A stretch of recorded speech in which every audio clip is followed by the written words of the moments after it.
Raka tinggal di sebuah desa kecil yang berada di kaki Gunung Cakrabuana. Rumahnya sederhana, hanya terdiri dari 3 kamar dan ruang tengah yang sekaligus menjadi tempat ibunya menyiapkan dagangan setiap pagi. Sejak ayahnya meninggal karena sakit 5 tahun lalu, Raka menjadi orang yang paling banyak membantu kebutuhan keluarga. Usianya baru 24 tahun, tetapi kehidupan membuatnya cepat belajar bertanggung jawab. Pekerjaan tetap belum ia miliki. Kadang ia membantu warga memperbaiki atap rumah, mengangkut pasir, memotong rumput, atau menjadi buruh di kebun. Kalau sedang tidak ada pekerjaan, ia membantu ibunya membuat gorengan untuk dititipkan ke warung-warung sekitar desa. Ibunya, Bu Marni, sebenarnya sering meminta Raka mencari pekerjaan di kota. Namun Raka selalu menolak. "Kalau aku pergi, ibu sama siapa?" katanya setiap kali ibunya membahas hal itu. Bu Marni biasanya hanya diam. Ia tahu anak semata wayangnya itu memang keras kepala, tetapi hatinya baik. Selain bekerja serabutan, Raka mempunyai satu kegemaran yang sudah ia jalani sejak SMA, yaitu mendaki gunung. Hampir setiap ada kesempatan, ia pergi bersama teman-temannya. Menurut Raka, mendaki membuat pikirannya lebih tenang. Beberapa bulan terakhir, Raka sedang banyak pikiran. Penghasilan dari pekerjaan serabutan tidak menentu. Biaya rumah semakin banyak, sementara kondisi ibunya mulai sering kelelahan. Karena itulah ketika 3 sahabatnya mengajaknya mendaki Gunung Cakrabuana, Raka langsung menyetujui. Ketiga sahabatnya bernama Dedi, Arman, dan Yudi. Mereka sudah beberapa kali mendaki gunung bersama Raka, tetapi Gunung Cakrabuana belum pernah mereka coba. Katanya jalur sebelah utara bagus, kata Dedi ketika mereka berkumpul di rumah Raka 2 hari sebelum keberangkatan. "Bagus apanya?" tanya Raka. "Katanya pemandangannya bagus. Jalurnya juga lebih sepi." Arman ikut menyahut. "Justru itu yang bikin penasaran." Raka tersenyum. "Kita coba saja. Tapi jangan sampai malam masih di jalur." Mereka kemudian mempersiapkan perlengkapan seadanya.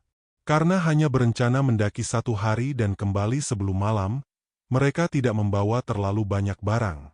Masing-masing membawa air minum, makanan, jas hujan, senter, obat-obatan, dan perlengkapan dasar lainnya. Pagi keberangkatan, Raka berpamitan kepada ibunya. "Jangan pulang terlalu malam," pesan Bu Marni. "Iya, Bu. Sore sudah sampai rumah. Kalau cuaca jelek, jangan dipaksakan." Raka mengangguk. Sebelum pergi, Bu Marni sempat memegang tangan anaknya. "Raka, kalau ada apa-apa di gunung, jangan sok berani." Raka tertawa kecil. "Tenang saja, Bu. Aku sudah biasa." Jawaban itu membuat Bu Marni hanya bisa menghela napas. Mereka berangkat sekitar pukul 7 pagi. Dari desa menuju pintu masuk jalur pendakian membutuhkan waktu hampir 1 jam dengan sepeda motor. Sesampainya di dekat pos awal, mereka bertemu beberapa warga yang sedang duduk di warung. Salah seorang lelaki tua bernama Pak Karman memperhatikan perlengkapan mereka. "Mau naik lewat mana?" tanyanya. "Jalur utara, Pak," jawab Dedi. Pak Karman langsung menggeleng. "Kalau bisa jangan lewat jalur lama." Raka yang sedang memasukkan botol air ke dalam tas menoleh. "Jalur lama yang mana, Pak?" "Yang melewati sisi hutan sebelah timur." Pak Karman menunjuk ke arah pepohonan yang tampak rapat dari kejauhan. "Jalur itu sudah lama tidak dipakai." "Kenapa?" tanya Yudi. Pak Karman tidak langsung menjawab. Ia terlihat ragu. "Dulu ada beberapa pendaki yang hilang." Dedi dan Arman saling melihat. Raka justru tersenyum. "Mungkin mereka tersesat saja, Pak." Pak Karman menatap Raka cukup lama. "Memang bisa jadi begitu. Tapi orang-orang sini punya alasan sendiri kenapa tidak melewati jalur itu." Raka tidak memperpanjang pembicaraan. Ia mengucapkan terima kasih, lalu mengajak teman-temannya berangkat. Pada awal pendakian, suasana terasa menyenangkan. Mereka berjalan sambil bercanda. Sesekali berhenti untuk minum dan mengambil foto. Jalur yang mereka lewati masih cukup jelas. Beberapa bagian memang sudah dipenuhi rumput, tetapi tanda-tanda bekas pendaki masih terlihat. Menjelang tengah hari, mereka sampai di sebuah tempat datar. Mereka berhenti untuk makan. Setelah beristirahat sekitar setengah jam, perjalanan dilanjutkan. Semakin tinggi mereka berjalan, suasana berubah. Pohon-pohon menjadi semakin rapat. Udara juga mulai dingin. Sekitar pukul 3 sore, mereka mulai melihat kabut tipis. Dedi melihat jam tangannya. "Kita turun sekarang saja." Raka mengangguk. Mereka berbalik dan mulai menuruni jalur. Awalnya tidak ada masalah. Namun sekitar 1 jam kemudian, kabut turun semakin tebal. Jarak pandang hanya beberapa meter. "Raka, kita berhenti dulu," kata Arman. Raka menyorotkan senter ke depan. "Sebentar lagi mungkin sampai bagian bawah." "Jangan dipaksakan," kata Yudi. Akhirnya mereka menemukan tempat yang cukup aman di dekat beberapa pohon besar. Dedi mengusulkan agar mereka menunggu sampai kabut sedikit berkurang. Raka tidak setuju. "Kalau kita diam di sini terlalu lama, malah kemalaman." "Tapi kita tidak tahu jalan," jawab Dedi. Raka mencoba melihat tanda jalur di tanah. "Aku tadi ingat ada jalan kecil ke bawah." Dedi langsung menahannya. "Jangan sendirian. Aku cuma lihat sebentar." "Raka!" Namun Raka sudah berjalan beberapa langkah. Ia masih bisa melihat cahaya senter teman-temannya dari kejauhan. "Aku tidak jauh," teriaknya. Raka terus berjalan mengikuti jalan kecil yang menurutnya mengarah ke bawah. Beberapa menit kemudian, cahaya dari senter teman-temannya tidak lagi terlihat. Ia berhenti. Saat itulah terdengar suara dari balik pepohonan. "Raka!" Ia menoleh. Tidak ada siapa-siapa. Raka mengira itu suara Dedi. "Dedi?" Tidak ada jawaban. Ia kembali berjalan. Beberapa saat kemudian suara itu terdengar lagi. "Raka!" Kali ini terdengar seperti suara Arman. Raka merasa temannya mungkin sedang tersesat. "Kalian di sana?" Ia menunggu jawaban. Dari dalam hutan terdengar suara langkah kaki. Raka langsung mengikuti arah suara tersebut. Semakin jauh ia berjalan, pepohonan semakin rapat. Tanah yang diinjaknya juga terasa berbeda. Jalur pendakian yang tadi masih terlihat jelas kini berubah menjadi tanah lembab tanpa tanda apapun. Raka baru menyadari bahwa ia sudah terlalu jauh. Ia mencoba kembali. Namun ketika menoleh, jalan yang baru saja dilewatinya seperti tidak ada. Di belakangnya hanya terdapat pepohonan dan kabut. Raka mulai panik. Ia mengambil ponsel dari saku. Tidak ada sinyal. Ia mencoba menghubungi Dedi beberapa kali, tetapi tidak tersambung. Astaga! Raka memasukkan kembali ponselnya. Ia kemudian memilih berjalan ke arah yang dianggapnya paling aman. Tidak lama kemudian, ia melihat cahaya kekuningan di antara pepohonan. Raka mengira itu lampu rumah warga. Perasaan lega mulai muncul. Ia mempercepat langkah. Semakin dekat, cahaya itu semakin jelas. Di balik pepohonan, terlihat sebuah jalan tanah. Dan di ujung jalan itu berdiri beberapa rumah kayu. Raka terdiam. Ia tidak pernah melihat kampung tersebut ketika mendaki tadi. Namun karena hari semakin gelap dan ia tidak tahu harus kemana, Raka memutuskan mendekat. Ia belum tahu bahwa tempat yang baru saja ditemukannya bukanlah desa biasa. Dan keputusan untuk masuk ke sana akan membuatnya terpisah dari dunia manusia selama beberapa hari. Raka menarik napas, kemudian melangkahkan kaki menuju kampung tersebut. Di belakangnya, kabut kembali menutup jalan yang baru saja ia lewati. Raka berdiri di depan kampung yang baru saja ditemukannya. Beberapa rumah kayu berjajar di kanan dan kiri jalan tanah. Di halaman rumah terlihat lampu minyak yang menyala, sementara dari beberapa dapur keluar asap tipis. Pemandangan itu sebenarnya cukup menenangkan. Setelah tersesat sendirian di hutan, melihat rumah-rumah membuat Raka merasa tidak sendirian lagi. Ia berjalan masuk. "Permisi." Tidak ada jawaban. Raka melangkah lebih jauh. Beberapa orang yang sedang duduk di teras rumah langsung menoleh kepadanya. Seorang lelaki tua menghentikan aktivitasnya. Dua perempuan yang sedang membawa keranjang juga berhenti berjalan. Semua memandang Raka. Tidak ada yang menyapa. Raka merasa sedikit tidak nyaman. "Pak," numpang tanya. Lelaki tua itu hanya diam. "Saya tersesat. Ini kampung apa, Pak?" Lelaki tersebut masih menatap Raka tanpa menjawab. Raka mencoba tersenyum.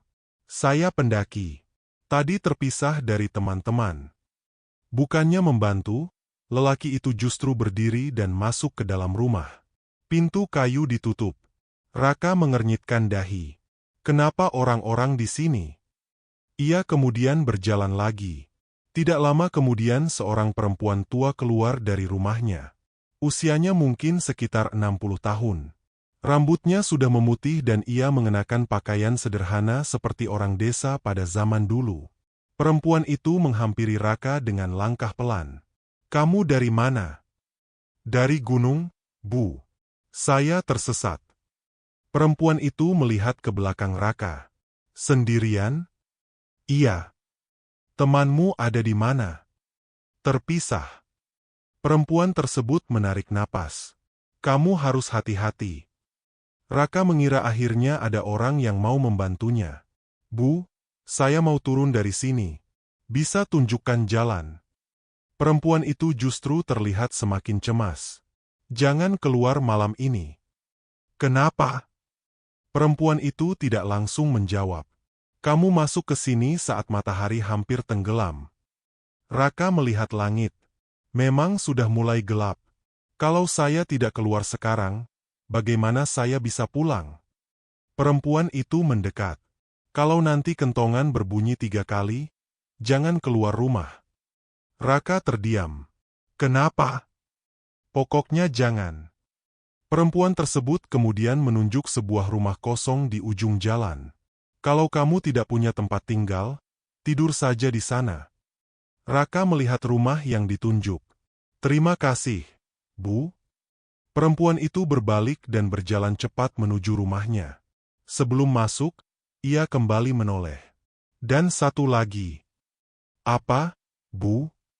"Jangan makan makanan yang diberikan warga sini." Raka semakin bingung. Namun perempuan tersebut sudah menutup pintu. Raka akhirnya menuju rumah kosong yang dimaksud. Rumah itu kecil. Lantainya terbuat dari papan dan hanya terdapat satu ruangan dengan tikar tua di sudutnya. Raka duduk sambil memeriksa ponselnya. Tetap tidak ada sinyal.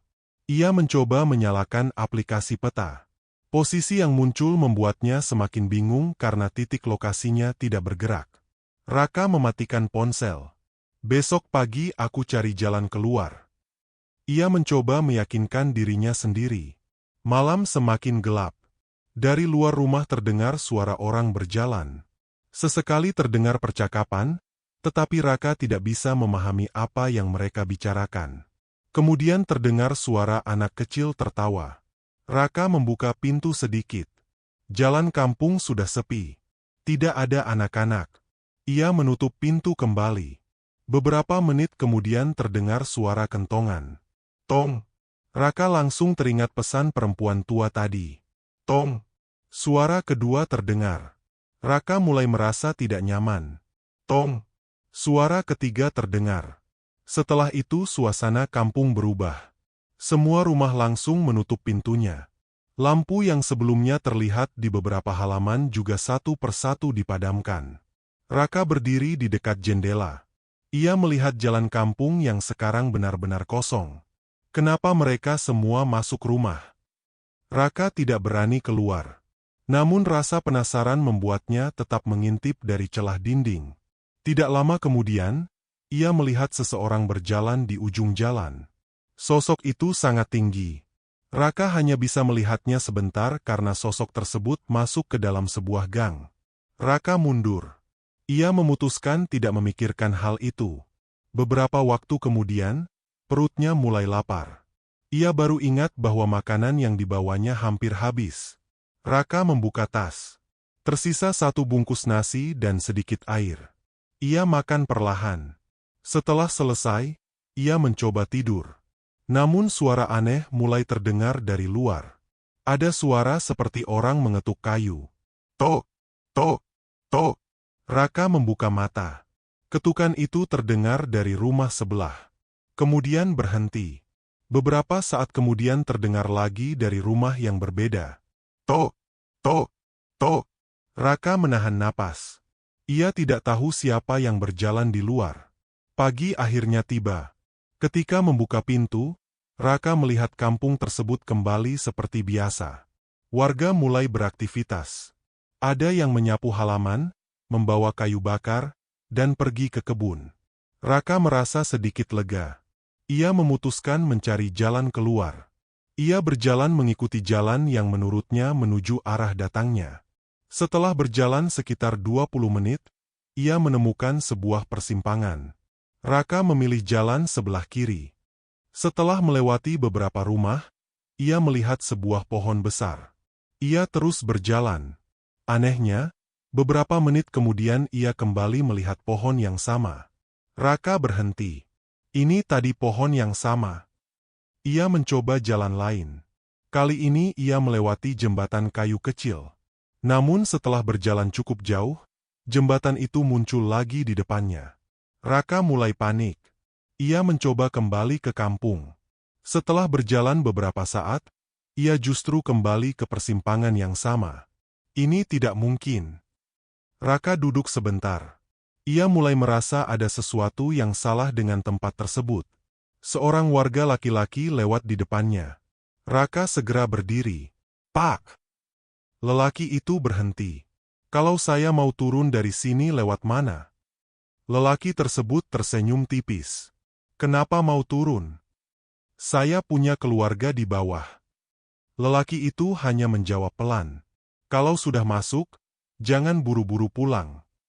Setelah berkata begitu, ia melanjutkan perjalanan. Raka semakin takut. Menjelang sore, ia kembali ke rumah kosong tempatnya bermalam. Ia tidak tahu harus melakukan apa. Saat sedang duduk di teras, tiba-tiba terdengar suara roda berderit. Krek, krek, krek. Raka menoleh. Dari ujung jalan terlihat seorang kakek mendorong gerobak. Gerobaknya sederhana. Di atasnya terdapat beberapa wadah makanan dan penggorengan kecil. Bau gorengan langsung tercium. Kakek itu berjalan perlahan menuju Raka. Usianya sekitar 70 tahun. Rambutnya sudah putih, tubuhnya kurus, tetapi langkahnya masih terlihat kuat. Ia berhenti tepat di depan Raka. Belum makan. Raka menggeleng. Belum, kek. Kakek itu mengambil sebuah bakwan dari gerobaknya. Makan. Raka hendak mengambilnya, tetapi tiba-tiba teringat pesan perempuan tua tadi. Ia menarik tangannya. Terima kasih, kek. Saya tidak mau. Kakek itu tersenyum. Bagus. Raka heran. Bagus kenapa? Kakek tersebut melihat ke arah rumah-rumah warga. Kamu sudah diberitahu jangan menerima makanan dari mereka, kan? Raka langsung menatapnya. Kakek tahu? Kakek itu mengangguk. Namaku Wiryo. Raka memperkenalkan dirinya. Saya Raka. Mbah Wiryo langsung memandang Raka dengan serius. Kamu harus segera keluar dari sini. Raka berdiri. Kakek tahu jalan keluarnya. Mbah Wiryo tidak langsung menjawab. Ia justru melihat ke arah langit. Belum terlambat. Tapi waktumu tidak banyak. Raka semakin bingung. Ini sebenarnya kampung apa, kek? Mbah Wiryo menarik napas panjang. Kamu benar-benar tidak tahu. Raka menggeleng. Mbah Wiryo kemudian mendekat dan berbicara dengan suara pelan. Ini bukan kampung manusia. Raka terdiam. Kalau begitu kampung siapa? Mbah Wiryo menatap rumah-rumah di sepanjang jalan. Kampung Bunian. Wajah Raka langsung berubah. Ia teringat cerita-cerita yang pernah didengarnya sejak kecil tentang orang yang masuk hutan lalu menemukan kampung yang tidak bisa ditemukan oleh manusia lain. Selama ini ia menganggap semua cerita tersebut hanya mitos. Sekarang ia mulai menyadari bahwa dirinya mungkin sedang berada tepat di tempat yang selama ini hanya dianggap sebagai cerita. Mbah Wiryo kemudian berkata, "Kalau kamu ingin pulang, ikuti semua perkataanku. Jangan bertanya kepada warga. Jangan menerima makanan mereka. Dan yang paling penting..." Mbah Wiryo berhenti sebentar. "Kalau nanti ada yang memanggil namamu dari belakang, jangan sekali-kali menjawab." Raka menatap kakek itu dengan wajah tegang. Untuk pertama kalinya sejak masuk ke kampung tersebut, ia merasa benar-benar ketakutan. Sebab dari balik salah satu rumah, tiba-tiba terdengar suara perempuan memanggil, "Raka!" Mbah Wiryo langsung menggenggam lengan Raka. "Jangan jawab." Raka menahan napas. Suara itu terdengar lagi. "Raka!" Kali ini suaranya terdengar seperti suara ibunya. Mbah Wiryo segera menarik lengan Raka menjauh dari rumah tempat suara perempuan tadi terdengar. Raka masih berdiri kaku. Suara yang memanggil namanya benar-benar mirip suara Bu Marni, ibunya. "Mbah, itu suara ibu saya." "Jangan dipikirkan," jawab Mbah Wiryo. "Kalau kamu menanggapi, mereka akan tahu kamu takut." Raka menelan ludah. "Tapi bagaimana mungkin suara ibu saya ada di sini? Nanti saya jelaskan. Sekarang ikut saya." Mbah Wiryo membawa gerobaknya melewati jalan kecil di belakang rumah-rumah warga. Raka berjalan di belakangnya sambil sesekali menoleh ke arah kampung. Beberapa warga yang tadi berada di depan rumah kini sudah tidak terlihat. Mereka berhenti di sebuah rumah kayu yang letaknya agak jauh dari rumah warga lainnya. Rumah itu tampak sudah lama tidak ditempati. Papan dindingnya banyak yang lapuk dan halaman depannya dipenuhi rumput. Mbah Wiryo membuka pintu. "Masuk." Raka mengikuti. Di dalam rumah hanya ada tikar, meja kayu, dan sebuah lampu minyak. Mbah Wiryo meletakkan beberapa gorengan di atas meja, lalu duduk. Raka masih berdiri. "Kenapa saya dibawa ke sini?" "Duduk dulu." Raka akhirnya duduk berhadapan dengan kakek tersebut. Mbah Wiryo menatapnya cukup lama sebelum mulai bicara. "Kamu harus percaya sama saya kalau ingin selamat." Raka mengangguk. "Sejak pertama masuk ke kampung ini, kamu sebenarnya sudah berada di tempat yang berbeda dari dunia manusia." Raka masih sulit menerima penjelasan itu. "Berarti ini benar-benar kampung Bunian?" "Iya." "Terus bagaimana saya bisa masuk?" "Itu yang tidak bisa saya pastikan. Kadang orang masuk karena tersesat. Kadang karena mengikuti suara. Ada juga yang memang sengaja dipancing." Raka teringat suara yang memanggilnya dari dalam hutan. "Berarti suara yang saya dengar sebelum masuk ke sini." Mbah Wiryo mengangguk. "Kemungkinan memang sengaja dibuat supaya kamu datang." Raka menundukkan kepala. Ia mulai menyadari bahwa dirinya tidak masuk ke kampung tersebut karena kebetulan. "Mbah, saya mau pulang. Teman-teman saya pasti mencari saya." "Kamu masih ingat mereka?" "Masih." "Bagus. Itu berarti kamu belum terlalu lama di sini." Raka mengerutkan dahi. "Memangnya kalau terlalu lama bagaimana?" Mbah Wiryo terdiam sebentar. Orang yang terlalu lama berada di kampung ini akan mulai melupakan dunia asalnya. Raka terlihat bingung. Melupakan bagaimana? Awalnya cuma lupa hal kecil. Nomor rumah, nama jalan, pekerjaan. Setelah itu mulai lupa wajah orang yang mereka sayangi. Raka langsung teringat ibunya. "Kalau saya sampai lupa ibu saya, itulah yang harus kamu hindari." Mbah Wiryo kemudian menjelaskan bahwa waktu di kampung Bunian tidak selalu berjalan sama dengan dunia manusia. Seseorang bisa merasa baru beberapa jam berada di sana, padahal di dunia manusia sudah berlalu berhari-hari. Raka mulai gelisah. "Kalau begitu saya sudah berapa lama di sini?" Mbah Wiryo melihat lampu minyak. "Jangan pikirkan dulu. Yang penting kamu harus keluar sebelum fajar berikutnya." "Kenapa?" "Sebelum matahari terbit, warga kampung akan mengadakan acara." "Acara apa?" Mbah Wiryo menatap Raka serius. Mereka akan menjadikanmu bagian dari kampung ini. Raka langsung berdiri. Maksudnya? Kamu tidak akan pulang sebagai manusia kalau acara itu selesai. Wajah Raka pucat. Mereka mau membunuh saya. Tidak. Lalu? Mereka ingin kamu tinggal di sini. Raka menggeleng. Saya tidak mau. Saya tahu. Mbah Wiryo lalu berdiri dan membuka salah satu kotak kecil yang berada di bawah meja.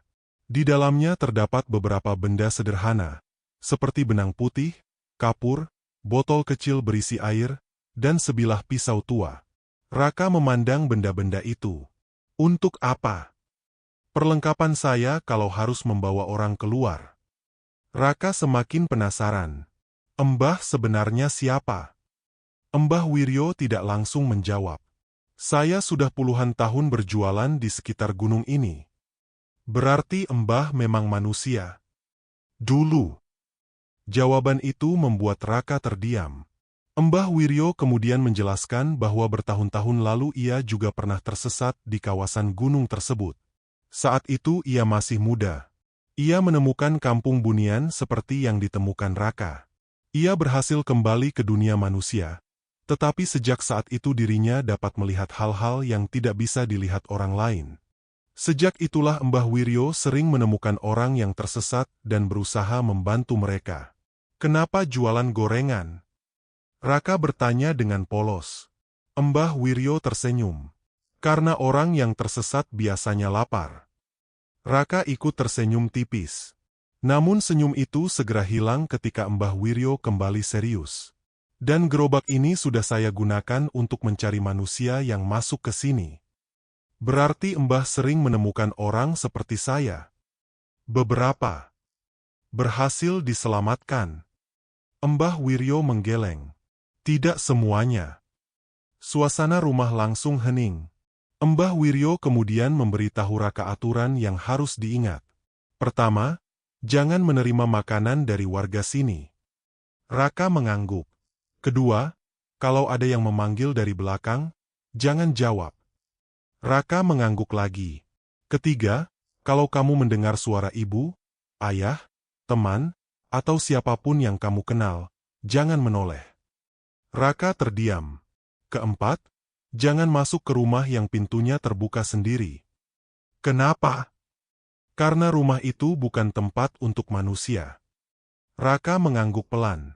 Terakhir, jangan mengikuti jalan yang tiba-tiba terlihat terang. Raka mengingat semua aturan itu. Malam ini kita keluar. Iya. Mbah Wiryo kemudian menjelaskan bahwa ada jalan lama di belakang kampung yang bisa membawa mereka mendekati batas dunia manusia. Namun mereka harus bergerak setelah warga mulai tidur. Raka diminta beristirahat sambil menunggu. Beberapa jam berlalu. Di luar rumah, suara warga semakin jarang terdengar. Mbah Wiryo memeriksa keadaan melalui celah dinding. Sebentar lagi. Raka berdiri dan mengambil tasnya. Mereka keluar dari rumah dengan hati-hati. Mbah Wiryo mendorong gerobaknya perlahan. Mereka melewati bagian belakang kampung. Raka berusaha tidak melihat rumah-rumah di kiri dan kanan. Namun tiba-tiba terdengar suara kentongan. Tong! Raka berhenti. Mbah Wiryo langsung menoleh ke arah kampung. Tong! Suara kedua terdengar. Beberapa pintu rumah mulai terbuka. Tong! Suara ketiga menggema. Dalam hitungan detik, warga keluar dari rumah. Jumlah mereka semakin banyak. Raka melihat perempuan tua yang sebelumnya menolongnya berdiri di antara kerumunan. Tetapi kali ini wajahnya tidak lagi terlihat ramah. Kenapa mereka keluar? Bisik Raka. Mbah Wiryo menggenggam erat pegangan gerobaknya. Mereka tahu kita pergi. Raka melihat ke depan. Jalan yang hendak mereka lewati mulai dipenuhi orang. Mbah Wiryo kemudian berbisik. Jangan panik. Salah seorang lelaki dari kerumunan melangkah maju. Wiryo. Mbah Wiryo tidak menjawab. Serahkan manusia itu. Mbah Wiryo tetap diam. Lelaki tersebut berjalan semakin dekat. Kamu tahu aturan di kampung ini. Mbah Wiryo akhirnya berkata. Dia belum menjadi milik kalian. Lelaki itu tersenyum. Belum. Tapi sebentar lagi. Raka mundur selangkah. Mbah Wiryo kemudian membuka bagian bawah gerobaknya dan mengambil sebuah botol kecil. Raka, kalau saya bilang lari, kamu langsung lari. Terus Mbah. Saya akan menyusul. Mbah. Jangan banyak tanya. Mbah Wiryo membuka tutup botol tersebut dan menuangkan sedikit isinya ke tanah. Sekejap kemudian, warga yang berada di depan mereka mundur beberapa langkah. Raka tidak mengerti apa yang baru saja terjadi. Namun kesempatan itu cukup bagi Mbah Wiryo. Lari! Raka langsung berlari mengikuti jalan kecil di samping rumah. Mbah Wiryo menyusul sambil mendorong gerobaknya. Di belakang mereka terdengar suara warga mulai mengejar. Raka terus berlari tanpa menoleh. Ia tidak tahu apakah mereka akan berhasil keluar. Yang jelas, malam itu bukan lagi soal mencari jalan pulang. Raka dan Mbah Wiryo sedang berusaha menyelamatkan diri sebelum kampung Bunian menutup jalan menuju dunia manusia. Raka terus berlari mengikuti Mbah Wiryo. Napasnya mulai berat, tetapi ia tidak berani memperlambat langkah. Dari belakang terdengar suara banyak orang berlari mengejar mereka. "Jangan berhenti!" teriak Mbah Wiryo. Raka mengangguk tanpa menoleh. Mereka masuk ke sebuah gang sempit di antara rumah-rumah kayu. Gang itu sebelumnya tidak pernah dilihat Raka. Mbah Wiryo mendorong gerobaknya dengan susah payah karena jalan semakin sempit. Beberapa kali roda gerobak tersangkut akar pohon yang muncul dari tanah. "Mbah, tinggalkan saja gerobaknya," kata Raka. Mbah Wiryo menggeleng. "Gerobak ini harus ikut. Mereka sudah dekat." "Saya tahu." Mbah Wiryo tetap menarik gerobaknya. Dari belakang terdengar suara seseorang berteriak. "Berhenti, Wiryo." Mbah Wiryo tidak menjawab. Mereka berbelok ke kanan. Raka melihat sebuah jalan lurus di depan. Itu jalan keluar. Ia langsung berlari. Namun setelah beberapa meter, jalan tersebut berakhir di depan sebuah rumah kayu. Raka berhenti mendadak. Tadi jalannya lurus. Mbah Wiryo datang menyusul. "Jangan percaya apa yang kamu lihat." Mereka berbalik. Anehnya, jalan yang tadi dilewati sekarang juga sudah berubah. Rumah-rumah yang sebelumnya berada di sebelah kiri kini berada di sebelah kanan. Raka semakin panik. "Mbah, kita di mana?" "Masih di dalam kampung. Tapi tadi kita sudah belok 2 kali. Di tempat seperti ini, arah tidak bisa dipercaya." Suara kejaran semakin dekat. Mbah Wiryo kemudian mengambil kapur dari dalam gerobaknya. Ia membuat garis di dinding rumah. "Kita harus ingat tanda ini." Mereka berjalan lagi. Tidak lama kemudian, Raka melihat sebuah rumah dengan pintu terbuka. Dari dalam terdengar suara seseorang menangis. "Raka!" Langkah Raka langsung berhenti. Suara itu sangat mirip suara ibunya. "Raka, nak." Raka mulai bergerak menuju rumah tersebut. Mbah Wiryo langsung menarik bahunya. "Jangan. Itu suara ibu saya." "Bukan. Tapi saya kenal suaranya." Mbah Wiryo memegang wajah Raka. "Dengar saya. Ibumu tidak mungkin ada di sini." Raka terdiam. Suara dari rumah kembali terdengar. "Raka, ibu di sini." Raka hampir melangkah. Mbah Wiryo langsung menutup mulutnya. "Jangan jawab." Raka memejamkan mata. Mereka berjalan melewati rumah itu. Beberapa langkah kemudian, terdengar suara benda jatuh dari dalam rumah. Raka tidak berani melihat. Mereka terus berjalan. Tiba-tiba terdengar suara Dedi. "Raka!" Raka menoleh sedikit. Mbah Wiryo langsung berbisik keras. "Jangan!" Raka kembali menghadap depan. Suara Dedi terdengar lagi. "Kita di sini." Kemudian suara Arman. "Raka, tunggu." Raka menggigit bibir. Ia tahu teman-temannya mungkin sedang mencarinya. Tetapi ia juga tahu Mbah Wiryo sudah memperingatkannya. Mereka terus bergerak. Setelah beberapa menit, suara warga kampung mulai terdengar semakin jauh. Mbah Wiryo membawa Raka menuju sebuah jalan kecil yang dipenuhi semak. Sebentar lagi kita keluar. Raka mulai sedikit lega. Namun baru beberapa langkah, ia melihat cahaya terang di depan. Jalan tersebut terlihat jauh lebih terang daripada bagian kampung lainnya. Raka hampir berjalan ke sana. Mbah Wiryo langsung menariknya. Jangan lewat sana. Kenapa? Itu bukan jalan keluar.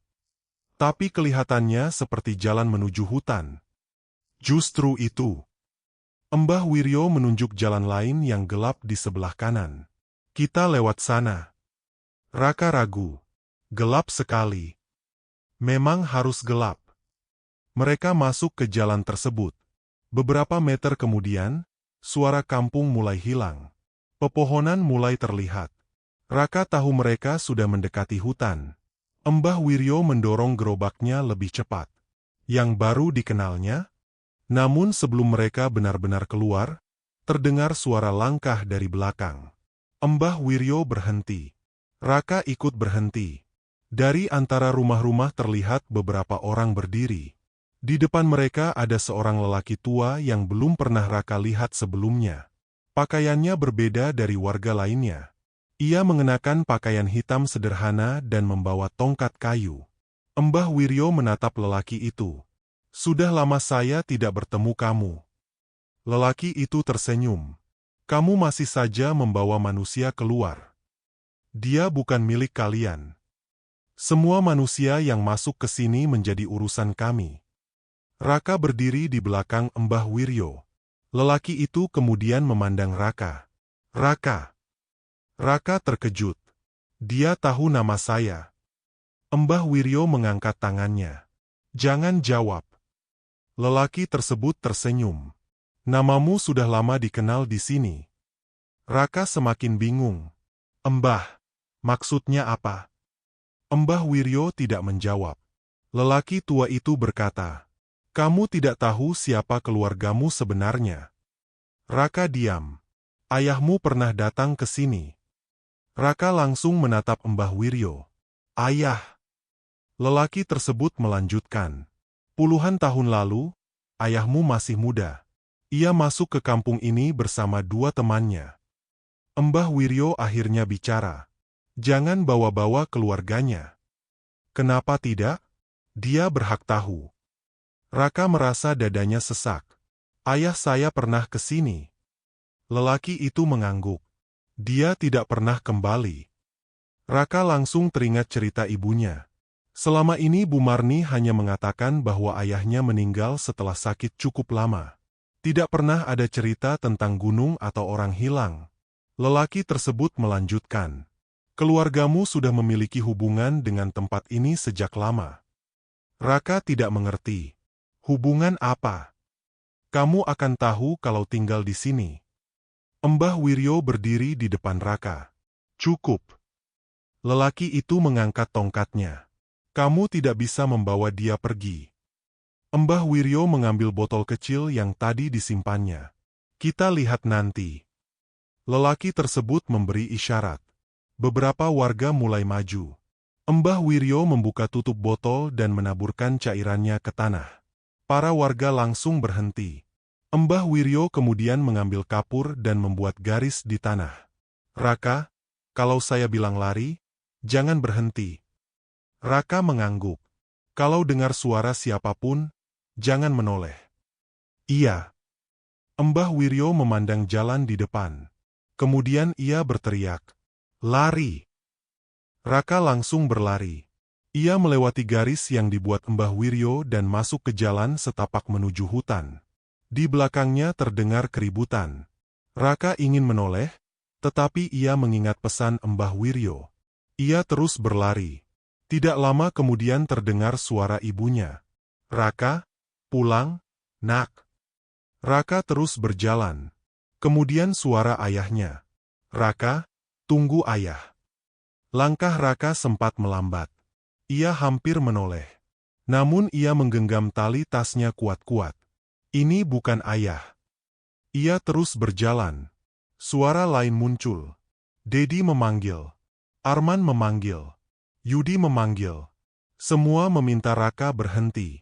Raka tidak menjawab. Setelah cukup jauh, ia mulai mendengar suara azan. Suara itu terdengar sangat jauh, tetapi jelas. Raka mempercepat langkah. Itulah suara yang selama ini ia tunggu. Ia terus mengikuti arah suara tersebut. Di belakangnya terdengar teriakan Mbah Wiryo. "Raka, jangan berhenti." Raka terus berlari. "Jangan menoleh." Raka tidak menoleh. Kemudian terdengar suara keras dari belakang. Disusul suara seperti benda jatuh. Setelah itu semuanya mendadak sunyi. Raka tetap berlari sampai akhirnya melihat cahaya matahari di antara pepohonan. Ia keluar dari hutan. Di depannya terlihat jalur pendakian yang ia kenal. Raka langsung jatuh duduk. Ia memegang tanah dan menarik napas panjang. "Saya berhasil." Beberapa menit kemudian Raka mencoba melihat ke belakang. Tidak ada siapa-siapa. Mbah Wiryo. Ia berdiri dan mencari di sekitar jalan. Gerobak itu tidak ada. Mbah Wiryo juga tidak terlihat. Raka mulai khawatir. Ia memanggil beberapa kali. "Mbah." Tidak ada jawaban. Raka menunggu cukup lama, tetapi hanya suara burung dan angin yang terdengar. Ia akhirnya sadar bahwa dirinya sudah berada di dunia manusia. Namun orang yang telah menyelamatkannya masih tertinggal di tempat yang tidak bisa ia datangi lagi. Raka mengambil ponselnya. Tiba-tiba layar menyala. Ada banyak panggilan tidak terjawab dari Dedi. Raka mencoba menelepon balik. Kali ini sinyal muncul. Belum sempat berbicara, terdengar suara Dedi dari telepon. "Raka, kamu di mana? Kami sudah mencari kamu sejak kemarin." Raka terdiam. "Kemarin?" "Iya, kamu hilang sejak kemarin sore." Raka melihat jam di ponselnya. Ia baru sadar bahwa waktu yang dirasakannya di kampung Bunian ternyata berbeda dengan waktu di dunia manusia. Raka kemudian melihat ke arah hutan. Untuk terakhir kalinya ia berharap Mbah Wiryo muncul. Tetapi tidak ada siapa-siapa. Raka pun berjalan turun sambil membawa satu pertanyaan yang belum terjawab. Siapa sebenarnya Mbah Wiryo, dan mengapa kakek itu rela mempertaruhkan dirinya untuk menyelamatkan seorang pemuda? Raka masih berdiri di pinggir jalur pendakian ketika suara Dedi terdengar dari telepon. "Raka, kamu di mana?" "Aku di jalur turun." "Jangan kemana-mana. Kami cari kamu." Raka belum sempat menjawab ketika suara dari kejauhan terdengar. "Raka!" Ia menoleh dan melihat 3 orang berjalan tergesa-gesa dari arah tikungan. Dedi, Arman, dan Yudi terlihat kelelahan. Pakaian mereka kotor dan wajah mereka tampak tegang. Begitu melihat Raka, Dedi langsung berlari menghampirinya. "Astaga, Raka!" Dedi memegang bahu Raka. "Kamu dari mana?" Raka hanya diam. Arman kemudian mendekat. "Kami pikir kamu kenapa-kenapa."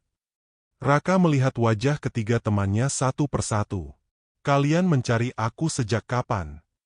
Dedi mengerutkan dahi. "Sejak kamu pergi dari tempat kita berhenti."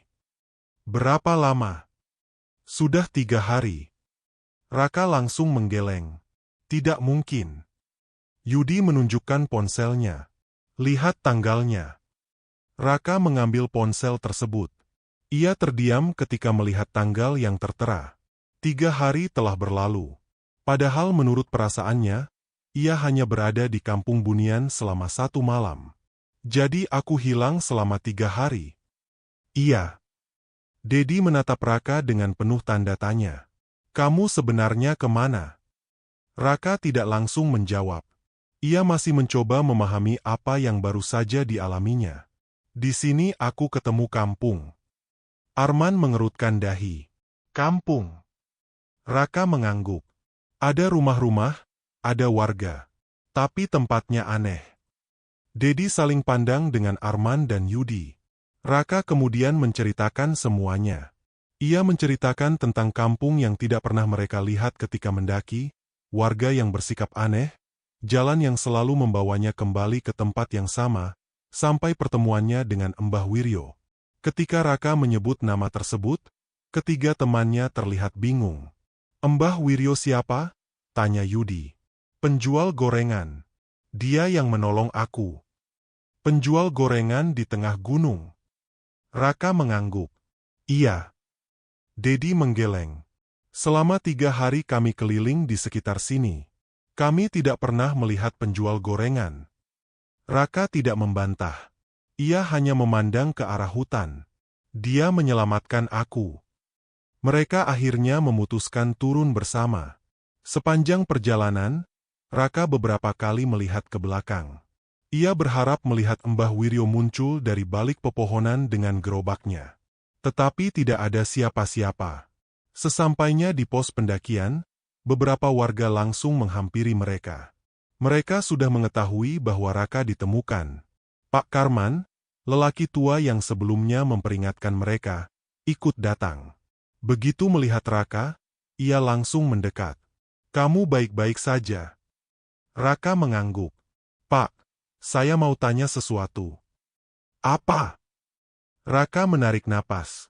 "Pak pernah dengar nama Mbah Wiryo?" Wajah Pak Karman langsung berubah. Ia tidak menjawab beberapa detik. Dedi memperhatikan perubahan tersebut. "Kenapa, Pak?" Pak Karman justru bertanya kepada Raka. "Kamu bertemu dia?" Raka mengangguk. "Iya." Pak Karman melihat ke arah hutan. "Di mana?" Raka menunjuk ke arah jalur yang baru dilewatinya. "Di kampung itu." Pak Karman tidak berkata apa-apa. Seorang lelaki tua lain yang sedang duduk di warung kemudian berdiri. "Mbah Wiryo." Raka langsung menoleh. Lelaki itu bernama Pak Saman. Usianya sekitar 70 tahun. "Pak kenal?" Pak Saman duduk kembali. "Kenal." Raka segera mendekat. "Dia tinggal di mana?" Pak Saman menghela napas. "Mbah Wiryo sudah lama meninggal." Raka terdiam. "Meninggal?" "Iya. Sudah puluhan tahun." Raka menggeleng. "Saya bertemu dia kemarin."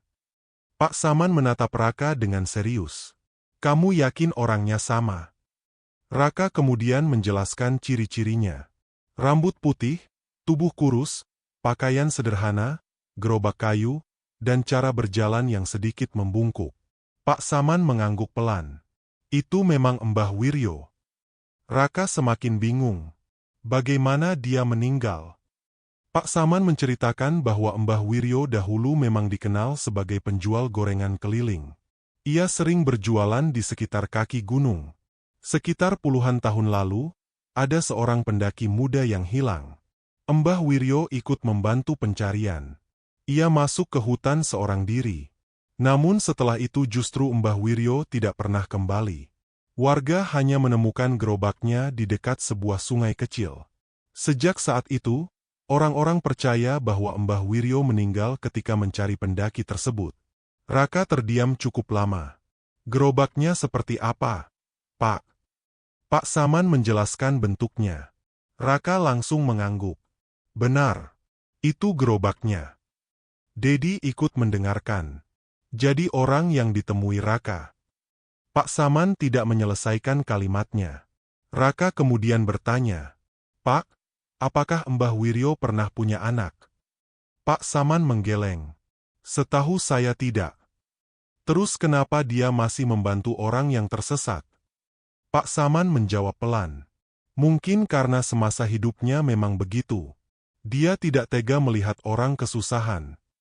Jawaban itu membuat Raka teringat semua perkataan Mbah Wiryo. Kakek itu memang tidak pernah meminta imbalan. Ia hanya ingin Raka keluar dengan selamat. Setelah turun dari gunung, Raka langsung pulang.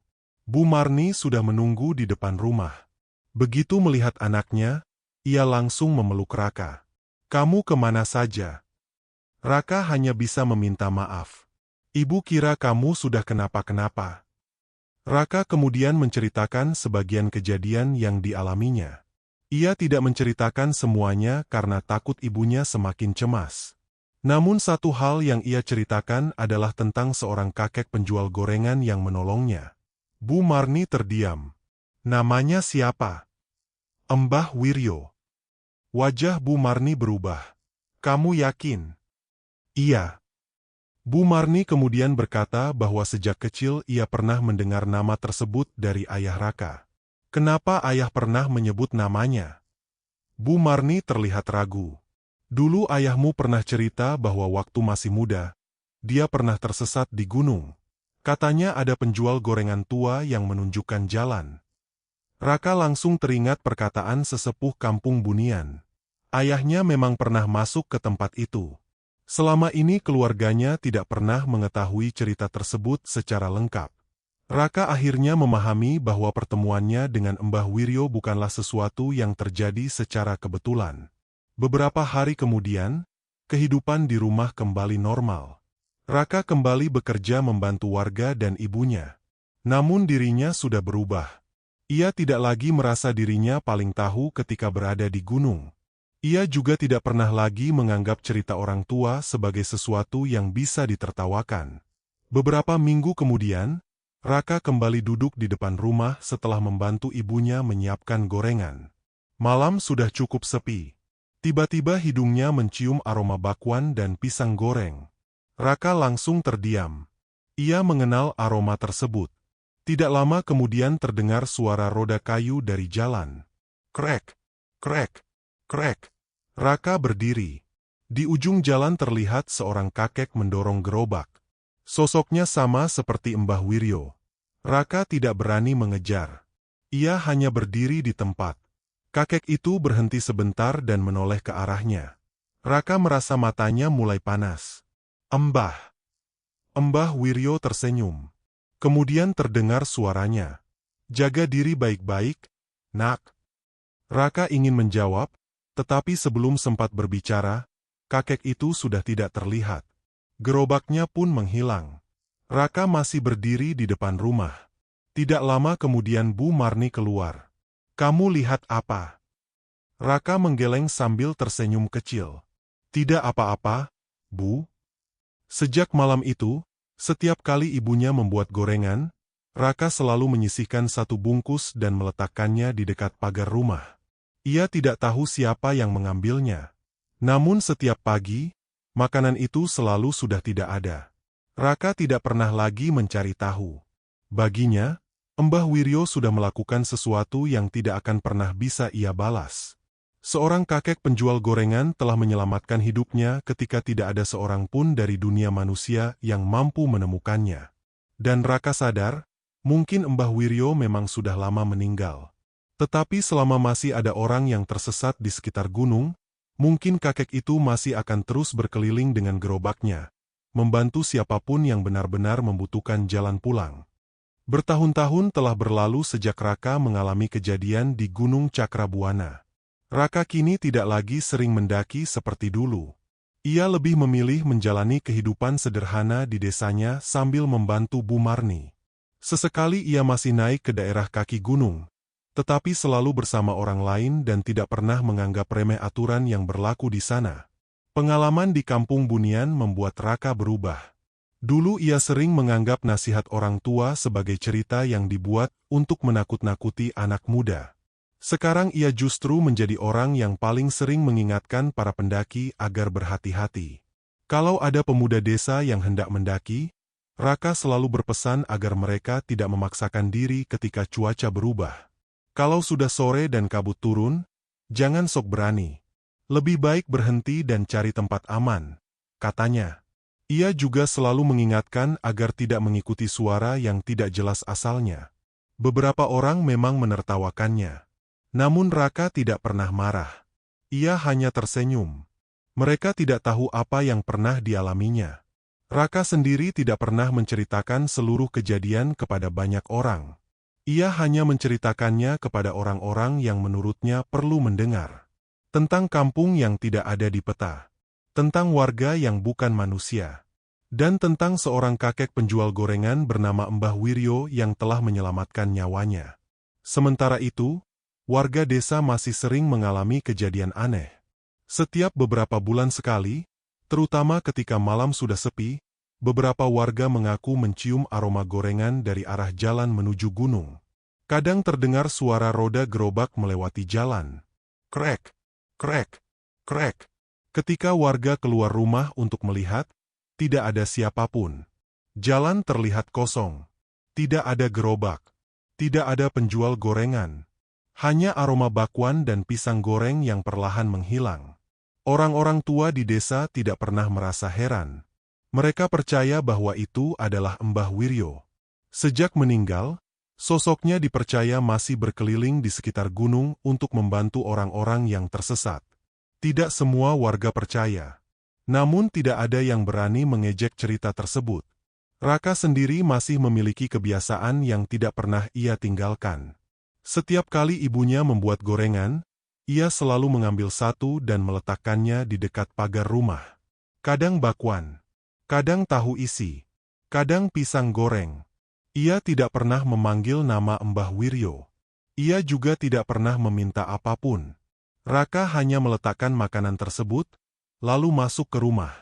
Keesokan paginya, makanan itu hampir selalu sudah tidak ada. Bu Marni beberapa kali bertanya, "Kenapa kamu selalu taruh gorengan di situ?" Raka hanya menjawab, "Untuk orang yang pernah menolongku." Bu Marni tidak pernah bertanya lebih jauh. Suatu malam, ketika Raka berusia hampir 40 tahun, ia duduk sendirian di depan rumah. Ibunya sudah tidur. Jalan desa juga sudah sepi. Raka sedang memperbaiki tali sandal ketika tiba-tiba terdengar suara roda gerobak dari kejauhan. Krek, krek, krek. Raka langsung berhenti. Ia sudah mengenal suara itu. Beberapa detik kemudian, aroma gorengan mulai tercium. Raka berdiri dan melihat ke arah jalan. Di bawah lampu jalan yang redup, terlihat seorang kakek berjalan perlahan sambil mendorong gerobak. Raka tidak mengejar. Ia hanya berdiri diam. Sosok itu berhenti beberapa meter dari rumah. Kakek tersebut menoleh.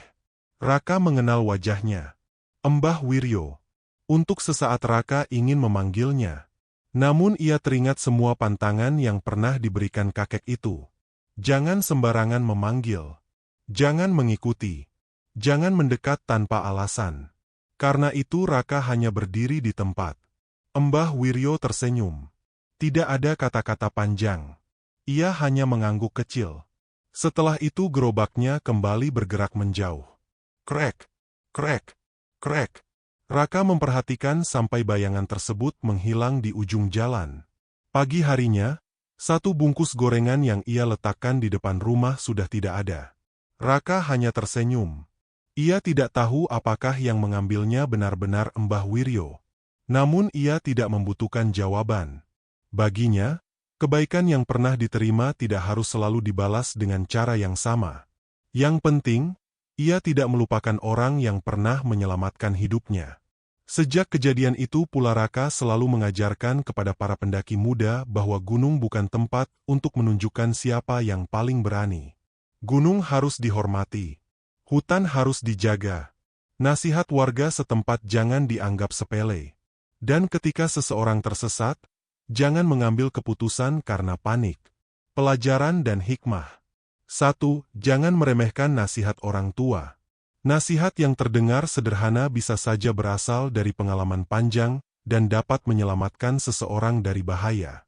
2. Jangan sembarangan mengikuti suara atau orang yang tidak dikenal. Ketika berada di tempat asing, seseorang harus tetap tenang dan menggunakan akal sehat. 3. Jangan memaksakan diri ketika berada di alam. Cuaca, kondisi tubuh, dan jalur pendakian harus selalu diperhitungkan. Keberanian tanpa perhitungan justru bisa membawa petaka. 4. Hormati tempat yang didatangi. Setiap daerah memiliki aturan dan kepercayaan masyarakat yang sudah dijaga sejak lama. Tidak ada salahnya bersikap sopan dan menghargainya. 5. Jangan lupa kepada orang yang pernah berbuat baik. Raka tidak pernah melupakan pertolongan Mbah Wiryo, meskipun kakek itu bukan lagi bagian dari dunia manusia. 6. Jangan mudah percaya pada sesuatu hanya karena terlihat biasa. Kampung yang tampak seperti desa biasa ternyata menyimpan rahasia yang tidak pernah diketahui Raka sebelumnya. Dan dari semua pengalaman tersebut, Raka selalu mengingat satu hal. Tidak semua sosok yang muncul ketika seseorang tersesat datang untuk mencelakai. Ada yang justru datang untuk menunjukkan jalan pulang. Tetapi manusia tetap harus berhati-hati, karena tidak semua yang terlihat seperti manusia benar-benar berasal dari dunia manusia.